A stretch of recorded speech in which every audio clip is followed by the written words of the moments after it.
Right. Okay, welcome to this simultaneous meeting of Babergh District Council Cabinet and Mid-Suffolk District Council Cabinet. May I first of all remind you of some domestic arrangements. Please ensure that microphones are turned off when not in use, that you do not interrupt other speakers, and that if you are attending the meeting to speak and persistently interrupt the meeting, you may be asked to leave.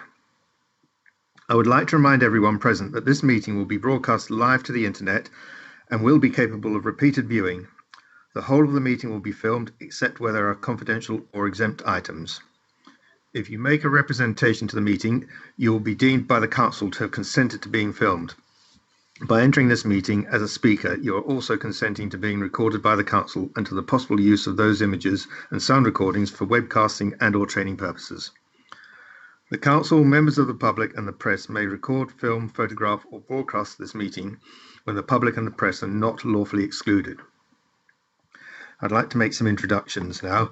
Present at the meeting, we have the members of both Mid-Suffolk District Council and Babergh District Council cabinets, and also the following officers: Arthur Chavonia, the Chief Executive; Kathy Nixon, Strategic Director; Emily Yule, Monitoring Officer; Fiona Duhamel, Assistant Director for Economic Development and Regeneration. We also have Sarah Wilcock, Assistant Director for Customer Services; Tom Baker, Assistant Director, Sustainable Communities; and we have Claire Philpott, Governance Officer. In addition, we have the following other councillors from both Babergh and Mid-Suffolk. We have Councillor Alistair McCraw, Councillor Rachel Eburn, Councillor John Field, Councillor Lavinia Haddingham, and Councillor Keith Wellham. I'll now move on to the agenda. The first item, apologies for absence and substitutions. And I'll now ask the Governance Officer to roll call for the members present. Okay, so I will run through Babergh District Council members first and then Mid-Suffolk. If you could just say present or yes after your name's called. Okay, Councillor Clive Arfey. Present. Councillor Dave Busby. Present. Councillor Derek Davis. Present. Councillor Michael Holt. Yes. Councillor Elizabeth Malvisi. Present. Councillor Jan Osborne. Present. Councillor Lee Parker. Present. Councillor John Ward. Present. Okay. Councillor Gerard Brewster. Present. Councillor David Byrne. Sorry, present. Councillor Julie Flatman. Present. Councillor Jessica Fleming. Present. Councillor Peter Gould. Present. Councillor Susie Morley. Present. Councillor Harry Richardson.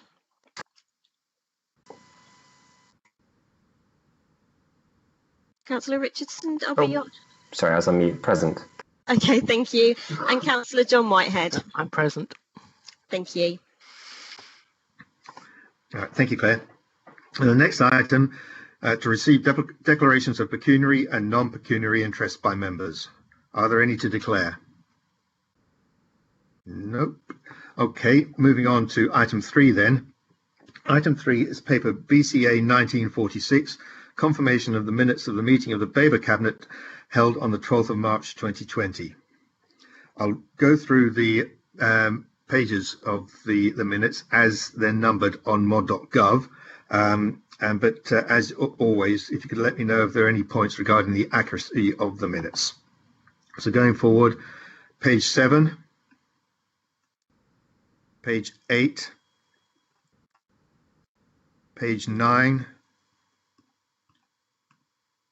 page 10, page 11, page 12, and finally page 13. So if there are no points regarding the accuracy or the content, may I have a proposer for the minutes, please? I propose Councillor Malvisi. Thank you, Councillor Malvisi. And a seconder? Councillor Holt's happy to second. Thank you, Councillor Holt. And Babergh members, all in favour? Yes. Yeah. Yes. Yes. Yes. we need to actually go through a roll call. Claire? Yes, so this time when I call your name, if you could just reply for, against or abstain. So Councillor Arfi? For. Councillor Busby? For. Councillor Davis? For. Councillor Holt? For. Councillor Malvisi? For. Councillor Osborne? For. Councillor Parker? For. And Councillor Ward? For. Thank you. I'll now hand over to Councillor Morley for the next item. Thank you, Chair. Now moving on to item MCA/19/57, and this is confirmation of the minutes of the meeting of the Mid-Suffolk District Council Cabinet meeting held on the 9th of March 2020. Again, we'll go through any points regarding the accuracy of the minutes, and this is on the modern.gov papers for Mid-Suffolk, starting at page 7, page 8, page 9, page 10, page 11, page 12, page 13, page 14, and page 15. May I ask a minor question? John Whitehead? For questions of accuracy? Yes, I mean, it's only a minor point, and it rose from looking at page 15, where it talks about the meeting concluding at 16:04 p.m. And I just wondered, is there a reason why we never show when the meeting starts, or very rarely show the timing of the start of the meeting? There seems to be an inconsistency looking back through minutes. Do you want me to? Yes, please. I believe it may be because the meeting starts at 2:30. The start time of the meeting is at the top of the minutes. So in the introduction and the actual title of the minutes, we would say what time the meeting started then. Yeah, but it doesn't, does it? If you go back to page 7, occasionally it does, but not more often than not, it doesn't. Right, okay. In that case, I can add that in each time. I think just for consistent, it should be consistent, whatever it is. Yeah, okay. That's no problem. Okay, thank you. So can I have a proposer, please? Councillor Flatman, happy to propose, Chair. Councillor White, happy to second. Sorry, can you just say that again? I didn't hear that. I said Councillor Whitehead, happy to second. Okay, thank you, Councillor Whitehead. So if the governance officer could now take a roll call, thank you. Okay, so again, if you could just say for, against or abstain when I call your name. Councillor Brewster. For. Councillor Byrne. Councillor Byrne. Apologies, for. Thank you. Councillor Flatman. For. Councillor Fleming. For. Councillor Gould. For. Councillor Morley. For. Councillor Richardson. For. And Councillor Whitehead. For. Thank you. So the minutes of the meeting have been confirmed and will be signed at the next practical opportunity. And I'll now hand back to Councillor Ward.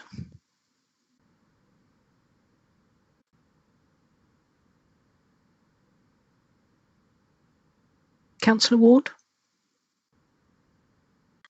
Sorry. Thank you, Councillor Morley. Move on to item 4, to receive notification of petitions in accordance with the Council's petition scheme. None received, Chair. Thank you. And I'll now pass over to Councillor Morley for item 5. So questions by councillors. Governance officer, please. Okay, we've had no questions from Babergh District Council.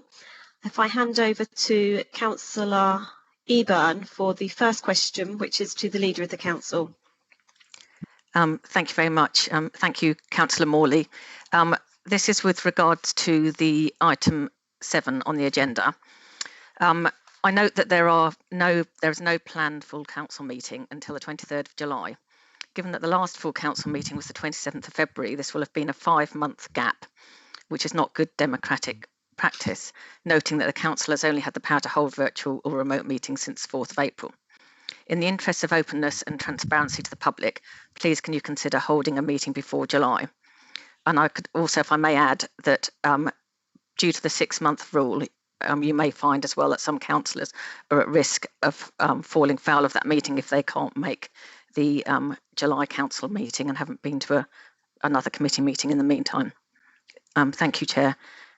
Thank you, Councillor Eburn. Yes, of course, we are very happy to consider having an earlier meeting. Thank you. Thank you for that. Do you want me to continue with question 2, please, Councillor? Yes. I note that the forthcoming decisions list does not include an item for the next stage of the joint local plan. According to the current local development scheme, the joint local plan should have been adopted in February 2020. When will a revised local development scheme be published, giving the public and developers a more realistic schedule for the remaining stages? Thank you. Councillor Byrne? Thank you. The intention, can you hear me? Yes. Yes. The intention was to review the timetable following completion of the analysis of the consultation responses to the 2019 Regulation 18 Preferred Options Joint Local Plan. Member engagement on this remains ongoing, as a number of you will be aware, and we are having to adapt our working practices as a result of our current remote working arrangements. Progress is being made on the JLP with collective input from the JLP member working group. There is current uncertainty on the timescales and the impacts of COVID-19. However, we will aim to bring a new local development scheme to the council meeting in July 2020. Given the response to the previous question, it may or may be possible to bring a revised scheme to the council meeting if it's held before July. Thank you very much, Councillor Byrne. That's very helpful. Thank you for your reply. Would you like to move on to question 3? Thank you, Councillor. Councillor Morley. With regards to the report from the Environmental and Climate Change Task Force, which is due at Cabinet on the 6th of July, please could you advise how the declarations of climate and biodiversity emergencies and the work from this task force will be reflected in the next stage of the joint local plan, given there isn't any current timetable for this work noted on the forthcoming decision list, and the original timetable has long since passed? Thank you very much. Thank you for that question, Councillor Eburn. The draft joint local plan, which we refer to as the JLP, sets out planning policies on climate change and environmental enhancement, protection and management in line with both national policy and local circumstances. In drafting the policies, we have also sought guidance on good working practice through the Planning Advisory Service. Should specific planning policy outcomes emerge from the task force which differ from this advice, it will be considered and discussed through the JLP member working group. Thank you, Councillor Byrne. Thank you very much for that, Councillor Byrne. So could I just ask a follow-up to that, Councillor Morley? Yes. So will the any kind of outcomes that from the task force, so that will be able to then, it will have to be quite a quick turnaround to fit into the schedule for the draft joint local plan that you outlined in answer to the previous question. So will there be sufficient time to make any changes to those drafts in that case? Thank you. Councillor Byrne? Yes, sorry, I thought Councillor Eburn asked you that question, Councillor Morley, but I'm not quite sure why. Which is it to be, Councillor Eburn? Sorry. Well, I was assuming in the supplementary, Councillor Byrne, that given that you'd answered the question, that you would also answer my second one. Thank you. Did you want me to repeat it? Would you mind? Thank you very much. It was just would there be sufficient time for those, if there were some planning policy outcomes from the work of the Climate Change Task Force, would there be sufficient time to incorporate those into the draft joint local plan? Bearing in mind your answer to the previous question, it would have to be quite a quick turnaround, and just are people ready to kind of be able to do that work? Thank you very much, Chair. Right, thank you. I think actually it would be helpful if I was to bring in Officer Barker on this one, who might be able to give you more of an informed decision than me. Would that be possible, Chairman? To bring in who? Officer Barker. Tom Barker. Is Tom here? I am on the call if you'd like me to come in, Councillor Yes, please. Morley. Thank you very much, Tom. Sorry, I couldn't see you. Yes. I suppose it's very difficult to provide a kind of substantive answer to this on a hypothetical basis. It largely depends on what the suggestions coming from the task force are, how fundamental they would be to the strategic policies drafted within the joint local plan, what impact any suggestions would have on key planks of the plan, and whether those would require or necessitate further research or consultancy studies, in particular whether they would impact upon viability or deliverability of any particular sites. All of those things would need to be weighed up in terms of the time taken to accommodate something new within the emerging joint local plan.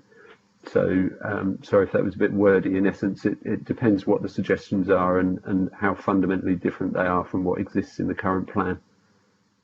Thank you, Tom. Before we just move on to question 4, Councillor Eburn, I wonder if I can bring in Emily Yule, who can talk to us about the 6-month rule. Thank you, Chair. Thank you, Chair. Just to provide some clarity around the 6-month rule, namely that a councillor must attend a meeting of the council, which includes committee meetings, at least once within any 6-month period. The regulations that were brought in to deal with virtual meetings have also extended that attendance to include attendance at a virtual meeting. So it's not just limited to meetings of the full council, it's meetings of the full council or any committee or the cabinet that take place in a virtual sense. There also remains the ability for the council to grant a dispensation to anybody who is unable to attend for one of the specified reasons. Thank you, Chair. Lovely. Thank you very much, Emily. Okay, question 4, Councillor Eburn, please. Thank you very much, Chair. This was with regard to your substantive agenda item. Because there's been a lot of discussion lately about what type of skills we should be developing within our district, and it's very clear at the moment that the set of skills being talked about as essential skills are vital. So I just wanted to ask how the business grant programme will support essential skills in our district, where those skills have been shown to be much in need during the current crisis. Thank you very much, Chair. Thank you, Councillor Eburn. Councillor Brewster, do you have a response? You might need to unmute.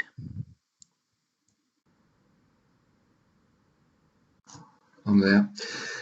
I'd already got the cursor on there ready to click it, but yes, certainly. As part of the emerging economic strategy, we were already looking at how skills delivery could be expanded within the districts. We were working with Suffolk County Council, local colleges and university to formulate better and closer joint working. COVID-19 has accelerated this work, as it is likely any future recession might result in higher levels of unemployment, and we want to support people out of work to access programs to grow transferable skills, resulting in better future employability. We're also keen to develop programs for new entrepreneurs and to support those people who wish to start up their own business. Organisations such as Innovation Labs, who offer affordable hot desk space and virtual membership, alongside programs of business support, are likely to prove vital in supporting such startups and skills knowledge required by entrepreneurs. Specific grants within the new programme can be accessed by a range of business startups or SMEs if they satisfy the criteria to enable them to grow or develop new innovation or products. These grants in some cases can be used for training and for skills development of staff. Thank you very much, Councillor Brewster. I'll now hand back. Thank you very much for that. To Councillor Ward for item 6. Thank you. Thank you, Councillor Morley. Right, item 6, matters referred by the Overview and Scrutiny or Joint Audit and Standards Committees. There were no matters referred, Chair. Thank you very much. Thank you. Item 7, the forthcoming decisions list. Have you all got it in front of you? Does anyone have any comments about the forthcoming decisions list as it's currently updated?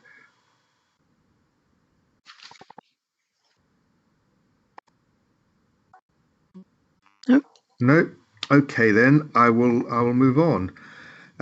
Right. The next item is the substantive item for this simultaneous cabinet meeting, and that's paper BCA 1947, the Babergh Business Grant Programme, and also MCA 1958, the Mid-Suffolk Business Grant Programme. First of all, I will invite the Babergh Cabinet Member for the Economy to introduce the Babergh District Council report. Councillor Holt, please. Good afternoon. Just on that BCA, I've got 1946 on my papers. I think you said 1947. So just have that confirmed, please. Yes, it is 1946 on the paper. Actually, in the agenda, it's in 1947, which is interesting, but it's paper 1946. Yep. Okay. Thank you. I'm pleased to introduce this report, BCA 1946, on the new business grant programme for Babergh. Whilst we have not had anything like previously for businesses in Babergh District, this report seeks agreement for business grant programme that enables small and medium-sized businesses to access a range of financial support designed to meet their varied needs whilst delivering outcomes that meet the Council's priorities. There will be 4 new grant schemes to provide support ranging from start-up to expansion. These are, firstly, Growth and Increased Productivity Fund, an Enterprise and Innovation Fund, a High Street Premises and Enhancement Fund, and an Environmental and Sustainability Fund. We believe collectively these grants will enable the following outcomes: to create and sustain jobs, enable the growth of innovation in our businesses, create and retain commercial floor space, access professional advice and training, access additional funding, both grants and loans, improve business frontage and town centre streetscapes, encourage the development of technology-based business solutions, improve environmental outcomes and carbon efficiencies, improve disabled access, and react and be resilient to changing business landscape. Whilst this grant programme is not part of the package of emergency support related to COVID-19, because other national supported measures have been put in place to help businesses through this economic crisis, these business grants will play an important role in supporting our local companies to grow and innovate in the future. I believe this new business fund demonstrates our commitment to driving growth and innovation, whilst also recognising our high streets needs and encouraging sustainability and reducing energy costs in our districts, which will be exceedingly important following the impact of COVID-19 on our business landscape.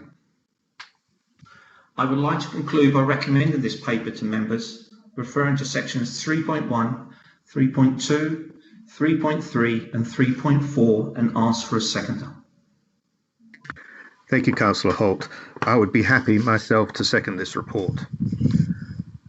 I'll pass over now to Councillor Morley. Thank you very much. So I would like to now invite Councillor Brewster to introduce the Mid-Suffolk District Council report. Thank you very much. Thank you, Councillor Morley.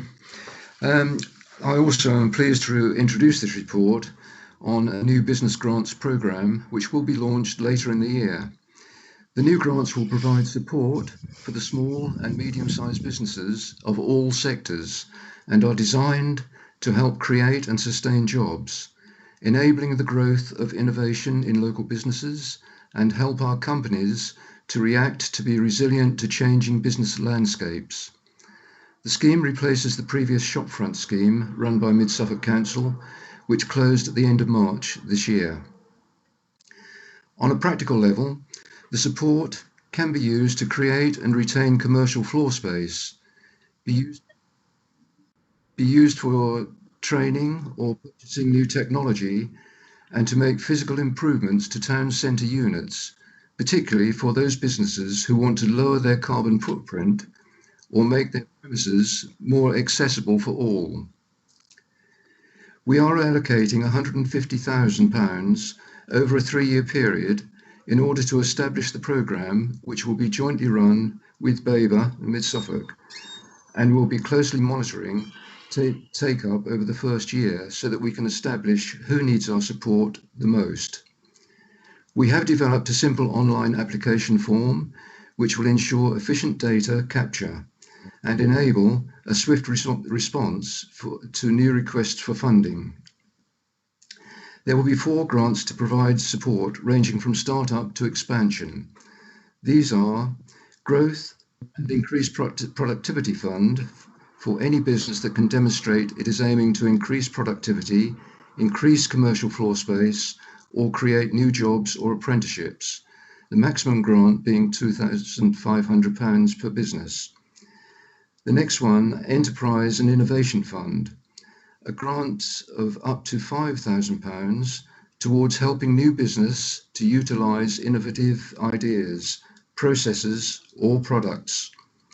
The third one, High Street Premises Enhancement Fund, a grant towards improvements to the premises for any local independent business who owns or rents a shop or commercial premises in a town or village centre. Maximum grant here is £2,500 per business. And the final one, Environmental Sustainability Fund for businesses wanting to improve their environmental performance, reduce energy costs, use renewable energy and lower their carbon footprint. Again, grants up to £2,500 per business. While this grant programme is not part of a package of emergency support relating to COVID-19, because other nationally supported measures have been put in place to help businesses through this economic crisis, these business grants will play an important role in supporting our local companies to grow and innovate in the future.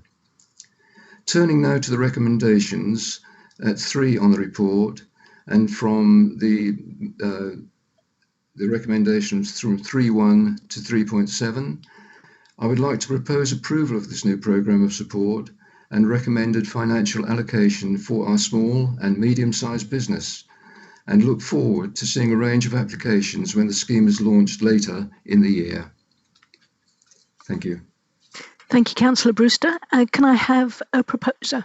Seconder. I just proposed, Madam. Oh, sorry, proposer. Yes, can I have a seconder from Mid Suffolk? Councillor Morley, it's Councillor Richardson. I'm happy to second. Thank you very much, Councillor Richardson.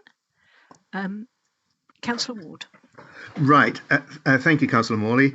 What we're going to do, we will have initial questions from the Babergh Cabinet members and then questions from the Mid Suffolk Cabinet members before we finally move into a full debate on the report, on the 2 reports. I know 1 or 2 people have already indicated that they wish to ask questions, but what I will do is to go through each Babergh Cabinet member individually in alphabetical turn, asking for questions, and then Councillor Morley will do the same with the Mid Suffolk Cabinet members. So firstly, Councillor Arthey, do you have a question? Thank you, Chairman. Yes, it's bit of a question, bit of a comment, really, and it's from the recommendations and the statement that we're making that 157,500 is being made available for grants. That's not quite right, is it? Because if you look at 3, 1, 2 and 3, it's actually £150,000 will be available in grants, and then £7,500 to administer the scheme. That's correct, Clive. Thank you. Thank you, Councillor Arthey. Right, next, Councillor Busby, do you have a question? Yeah, I'll put it on the conversation thing. Is there going to be any check on the viability of companies applying for a grant? I'm just considering particularly the shop fronts. I don't think we'd want people as a last desperate throw trying to use a grant to keep up an ailing business. Councillor Busby, yes, the answer I have in front of me is yes, but I would ask Fiona, would you like to come in on that? Fiona, to add anything in depth on that? Yes, good afternoon, councillors. We're just at the process at the moment of having a look at what the criteria for each grant will be, because they'll all be slightly different. And it depends on which grant any particular company has applied for. Obviously, there'll be a different level of viability for new startups than there will for other companies applying for other types of grants. They'll also have to provide some match funding. So I think that might help with some of the viability issues. Thank you, Fiona. Councillor Davis, do you have a question? No, I'm fine, thanks. I had a similar concern as Councillor Busby, but I'm more than happy with the answer from Fiona. Thank you. Councillor Holt, just to check whether you have a question or not. I doubt it. No. Councillor Malvisi, any questions? No, not really. I think Councillor Busby and Councillor Arthey raised, and the answers received satisfy me. Thank you. Thank you. Thanks. Councillor Osborne. Yes, thank you, Mr. Chairman. Will we be able to amend the grant programme in the event that the type of support needed may change as we move into recovery and even beyond? Programme's pretty set out, Councillor Osborne, in what its aims are and what it hopes to achieve. I would say that there probably will be a little bit of flexibility, but again, I'll ask Fiona to come in on that, because we've been quite sort of strict on what we've set it up as, and our desire to where we want it to go to help companies. So Fiona, have you got anything to add? Only to add that, just to re-stress that these grants are obviously not set up to deal with the emergency around COVID-19. They are more around encouraging resilience and growth and innovation across the districts. They no doubt will form part of the recovery, but they're certainly not designed to be at the emergency stage. However, we have built in a detailed review at the end of the first year so that we can assess the types of grants and the types of businesses applying, and we can continue to shape that fund to ensure that it is best served for our businesses. Can I come in on a supplementary on that one, please, Councillor Ward? Certainly, yes. Yeah, no, I do understand, and I fully appreciate that this isn't part of the current situation that we've got and that there's grants in place. It was more around making sure that we would be that little bit flexible as we possibly even move out of the recovery stage and into the beyond stage, if you like, because the needs and the support may differ to what it was before we went in, and indeed before we approved this programme. Thank you, Councillor Ward. Okay, thank you. Moving on, Councillor Parker. Yeah, thank you, Chair. My question really is around accessibility. I've mentioned in the past that any sort of scheme like this, and I think it's an excellent scheme, but any scheme needs to be quick, it needs to be nimble. So do we have any sense of application process time at this moment? So in a practical sense, if a company were to apply today, do we know roughly how long this is going to take to process? Are we talking days, weeks or months? Fiona, do you want to come in on that? Yes, I mean, I think I'd be wrong if I gave you an actual timescale here today, because as I say, we're trying to go through work at the moment, trying to put the detailed programme together. And obviously, until we had the decision today, it'd be difficult to do too much beforehand. However, we are, unlike previous grants that we've done, we are looking to have it as an online process. And we believe this will speed up the process considerably. They are meant to be agile grants that can meet business needs. So we will endeavour to make sure that they're turned around as quickly as possible. Thank you, Fiona. Right, I'll now hand over to Councillor Morley for the Mid-Suffolk Cabinet member questions. Thank you, Councillor Ward. Councillor Brewster, do you have any questions?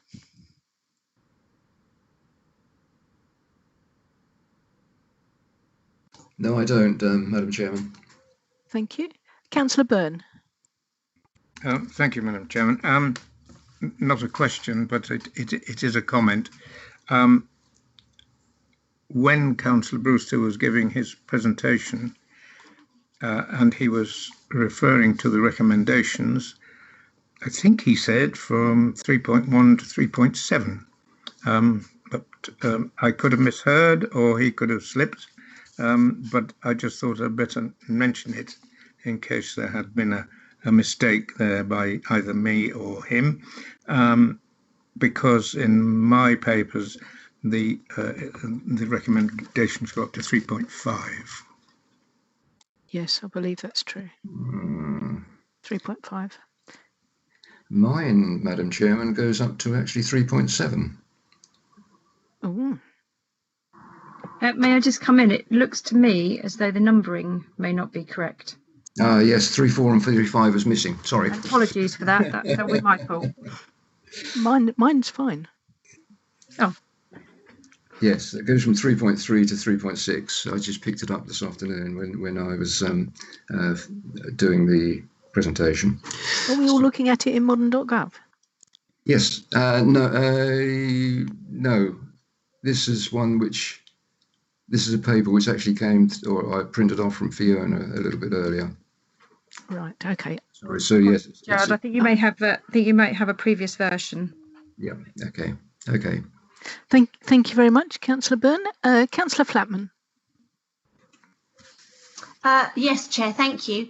Councillor Brewster, can you just clarify for other members and the public that businesses that have already been lucky enough to apply and receive our shopfront grant will be indeed able to apply for the new business grants? As I understand it, yes. The old grant is obviously finished, and the new grants, the 4 new grants, although one part of them does deal with improvements to shops, but yes, they will be able to reapply. Not reapply, but apply for the new grants. Thank you. Thank you, Councillor Flatman. Councillor Fleming. Yes, thank you, Chairman. I really welcome this grant. I think the more help we can give to our businesses and economy, the better. I'd just like to make a statement or a point, really, that when we do announce it, that we're very clear on what we mean by a small or medium-sized businesses. I know there are several definitions running around. There's a company's house definition, an EU definition, and some others. And let's be clear about what businesses we are targeting for this, and also hopefully we can be a little bit flexible there. Thank you. Yes. I feel sure that that will be taken account of, Councillor Fleming. I would just ask Fiona if she has the idea of what measures the size of the business. Yes, I mean we're having a look at that at the moment, but in reality there might need to be a little bit of flexibility around what constitutes a medium-sized business. It really depends on the individual circumstances of the business, and I wouldn't want to be too defined. What it isn't is for businesses with hundreds of employees or millions of pounds of turnover. It's really intended to capture those small and medium-sized businesses of maybe 50 plus. Great, thank you very much. Thank you, Councillor Fleming. Councillor Gould. Thank you very much, Chair. I'll start by saying that I'm very supportive of the report and its recommendations. My question is about how, and I'm appreciative also of the fact that the application process is to be made as straightforward as possible. My question is really about how do we have any plans to take the scheme to businesses as opposed to wait for applications to arrive? The thought I have in mind is that it's not unknown for good business support grant schemes to be developed, but then a very low level of applications to be made against them. So I'd appreciate any advice on plans in that regard. Thank you. I feel sure that we will have a launch which will certainly publicise it, and going forward we need to, obviously, yes, we need to keep that advertising of the grant well up to date, you know. I'm just minded that the former shopfront scheme, there was quite a lot of work went into that, and obviously still the businesses didn't necessarily apply. So we'll need to get across the ease of being able to apply for it as well. I think sometimes forms small businesses don't particularly like filling. Yeah, I think we'll be very conscious of this, Councillor Gould. Thank you, Councillor Brewster. Councillor Richardson. Thank you, Councillor Morley. I too will also be supporting this programme. I don't have any questions in particular, but I do have one or two comments I'd like to make in the debate, if possible. Lovely, thank you very much. Councillor Whitehead. Thank you, Chairman. Part comment, part question, I guess. I certainly welcome this initiative, but given the uptake of the previous grant funds, which created this brought forward fund, it's clear to me that it's the take-up and the outcomes rather than the potential inputs that are so important. So I'm certainly looking forward to seeing the report that we promised at the end of year one. And I'd hope that we'd also get a report at the end of year two. And I think that a joint report would probably be more helpful than individual reports to the Cabinet. Yep, I would agree with you there, Councillor Whitehead. Excellent, thank you very much.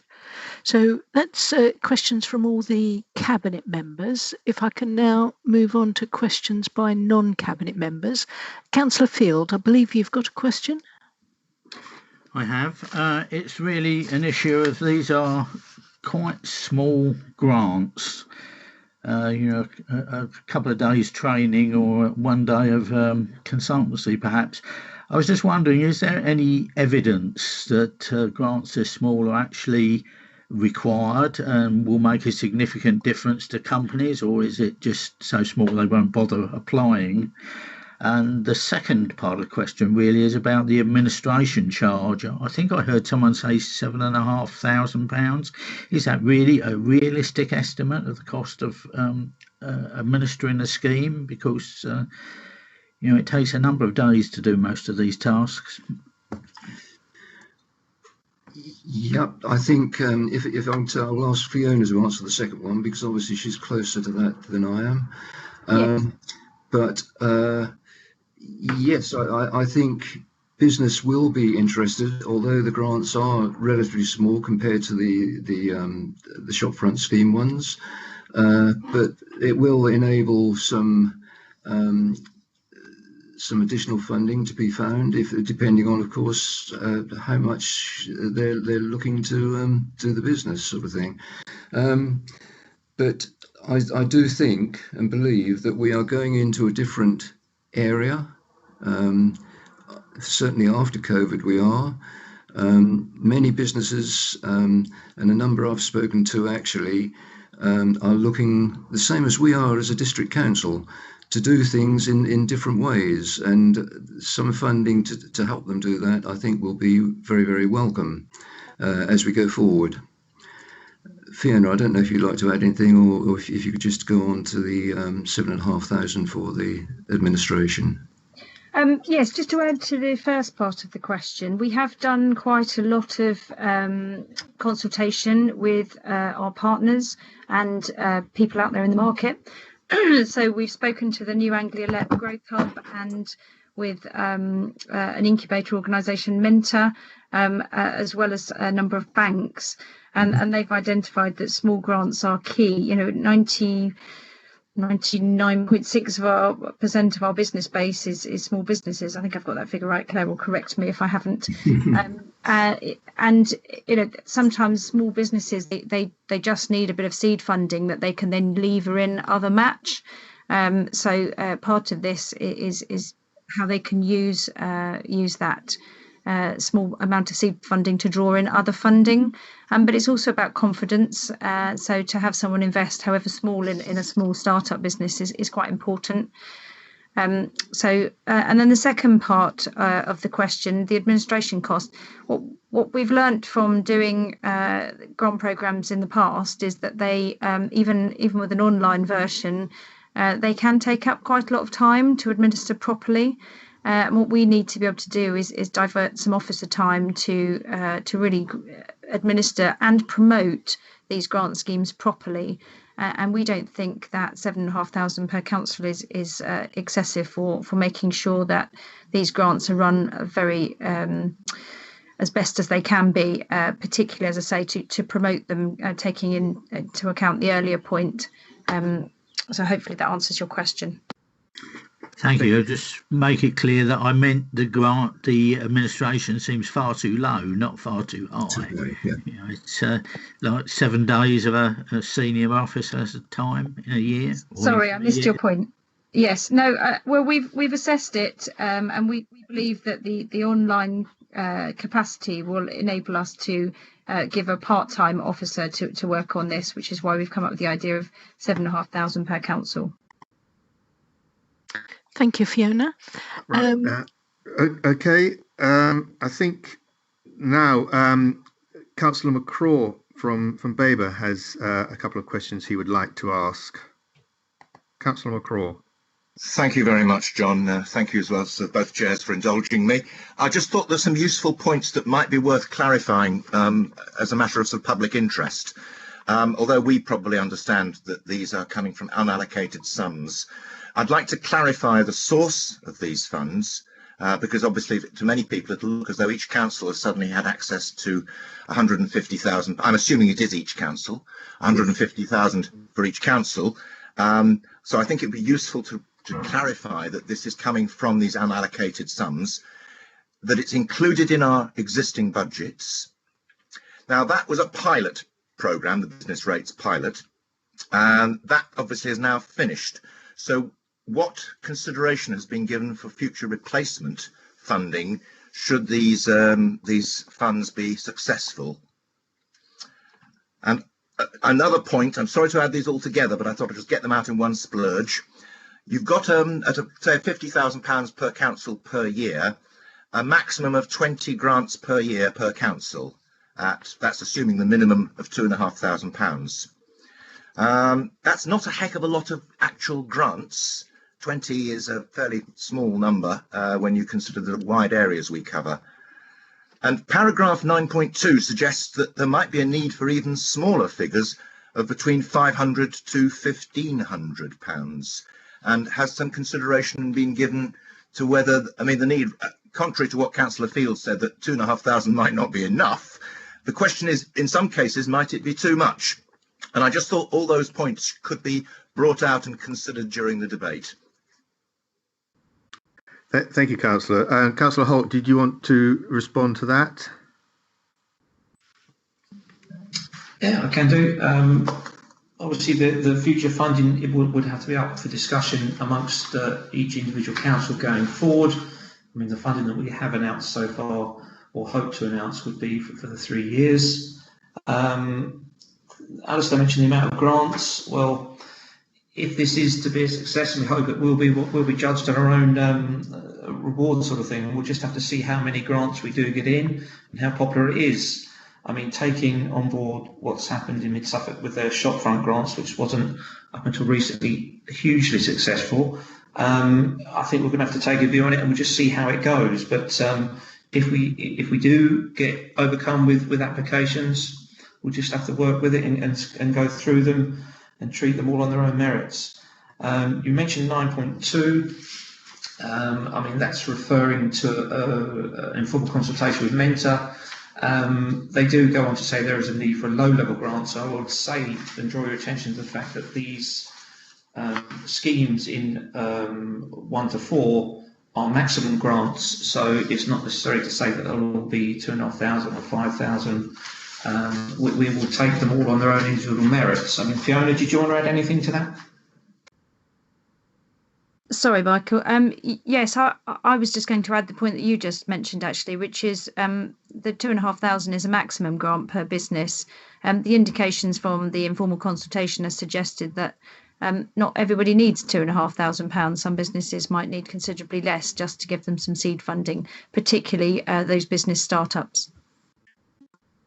Fine, that's appreciated. I just thought it was a point drawing out that there are actually levels below the £2,500 that therefore could spread the wealth, as it were, more in a more targeted direction. That's fine. Thank you, Alistair. Right. Thank you, Councillor McCraw. I will now move into the debate and open this item up for debate for both councils. If any councillor would like to contribute to the debate, please indicate in the conversation pane. But I'd like to just open with a comment that following on from what's been said about the level and the size of the grant, it is clear, and I think Fiona and Councillor Holt have made that very clear, that even small grants, 2,500 or even less, can make a huge difference to some small businesses in kickstarting their ambitions. And so, and obviously the success will have to be judged after a year, 2 years, or whatever. But I firmly believe that we've got enough evidence to suggest that small grants of this nature are going to be very helpful to some of our businesses, because we do have a vast number of very, very small businesses for whom small amounts of money do mean a lot. And this grant programme, I'm sure, is going to help them greatly and be a great success. So I've now got a number of members who wish to firstly, Councillor Davis from Babergh, you'd like to make a comment. Yeah, and it's pretty much backing up what you've just said, John, because I think Michael and Fiona have been working on this for quite a while, way before COVID-19 raised its ugly head. And I think it's important because some businesses have been struggling, and while we're not necessarily going to prop up those that are completely failing, as we talked about earlier, but I think it's really important. And also, I can't remember, sorry, I apologise, which council mentioned it. We really need to make sure we get the message out there for businesses that this is, while nothing's ever going to be back to normal, this is to help them carry on, because we're going to need a strong economy, and this, I think, can help kickstart it in our little area. Thank you, Councillor. Councillor Malvisi. Thank you very much, Mr. Chairman. I think it's important to recognise that there is currently a lot of money to help businesses overcome the issues that COVID-19 have put on them. But the opportunity of these business grants, especially for shop fronts, or what I call high street facing, these are not to repair the damage of empty properties that have been neglected for the last 3-4 months. But these funds, these grants, are to help those businesses maybe paint their shop front so that it catches the eye. It's to help their businesses to develop. So it's a business development concept as well as innovation. Thank you, Councillor. Councillor Richardson, you'd like to make a comment or two? Thank you, Councillor Ward. I just wanted to talk very briefly about and express my support for the Environmental Sustainability Fund aspect of the programme, because even under normal circumstances, I would completely welcome this initiative. But I think one of the things I've been reflecting on is, given the current situation and the current pressures we're under, one potential benefit is we are all required to adapt, to be flexible in the ways that we work. And I think this is, although we're talking about relatively small sums of money, I think this is quite an important kind of incentive for businesses to innovate and to change their normal working practices. And that's something that I think in the longer term could actually be really significant. So I absolutely welcome this element of the programme. Thank you, Councillor. And of course, the other thing which hasn't been mentioned, but it is stated in the papers before us, is albeit that the size of the grants are quite small, they will help and stimulate businesses to go for match funding as well from other sources. So that's an important element which shouldn't be forgotten. Does anyone else wish to contribute to the debate from either council? May I, John? I'm sorry, I haven't got time to put something in the page. Yes, Councillor Arthur, yes. Yeah, just to say that for Babergh, this is a new initiative. People have asked whether it's enough or too much. At paragraph 413 in the report, you'll see that we're going to agree how we're going to monitor this. So really, it's a case of suck it and see. We'll have a go, and we'll find out whether it's enough, too much, and review accordingly. Yes, that's quite right. As with anything like this, any new initiative like this, it needs careful monitoring and evaluation, and we'll respond to what happens, and if it needs changing, if it proves very successful and needs continuing, we will again respond. Everything needs to be monitored carefully. Thank you. Councillor Busby, you have a comment you'd like to make. Yeah, I was just wondering whether we'd be better spend the money on subsidising or sponsoring apprenticeships in companies, because we're bound to have people that are desperate for jobs when we come out of COVID-19, and provide free labour for some companies might be a good way to go. I'll ask Fiona for a comment on that, but my inclination is that there is a good government apprenticeship scheme funded by the apprenticeship levy on businesses, and I would have thought that should cover any demand or need for apprenticeships. But Fiona, I don't know if you'd like to come back with anything on that, please. I think it's a little bit like comparing slightly different things. I think the main issue would be there's probably not enough money to make much of a difference in terms of apprenticeship support. There are, as you say, other programmes of support out there for businesses looking to take on apprenticeships, but some of our small but fast growing businesses who may only have 1 or 2 employees are probably not at a point where they could consider apprenticeships, but they could be fantastically innovative and coming up with new technology products, for example. So I think it's something we will continue to talk to partners around in terms of apprenticeships going forward. The important thing, I think, which will come out of COVID-19 and any impact, is the ability to have transferable skills, and there is an element of these grants which will allow for upskilling or Tom Barker changes to skills. Is now exiting. Hopefully that will address that point, but I don't think there's enough money here to specifically have an apprenticeships programme. Thank you, Fiona. Right, does anyone else wish to contribute to the debate? If not, then we will move to the vote, and I will therefore ask the Governance Officer to conduct the roll call vote for each council. Claire. Okay, thank you, Chair. So again, I will call your name, and if you could reply for, against or abstain. Councillor Arfi. 4. Councillor Busby. 4. Councillor Davis. 4. Councillor Holt. 4. Councillor Malvisi. 4. Councillor Osborne. 4. Councillor Parker. 4. And Councillor Ward. 4. Thank you. That's unanimous, Chair. Thank you. And now for Mid Suffolk, Councillor Brewster. 4. Councillor Byrne. 4. Councillor Flatman. 4. Councillor Fleming. 4. Councillor Gould. 4. Councillor Morley. 4. Councillor Richardson. 4. Councillor Whitehead. 4. And again, that's unanimous, Chair. Thank you, Claire. Right, well, that concludes this simultaneous cabinet meeting of the Babergh and Mid Suffolk cabinets.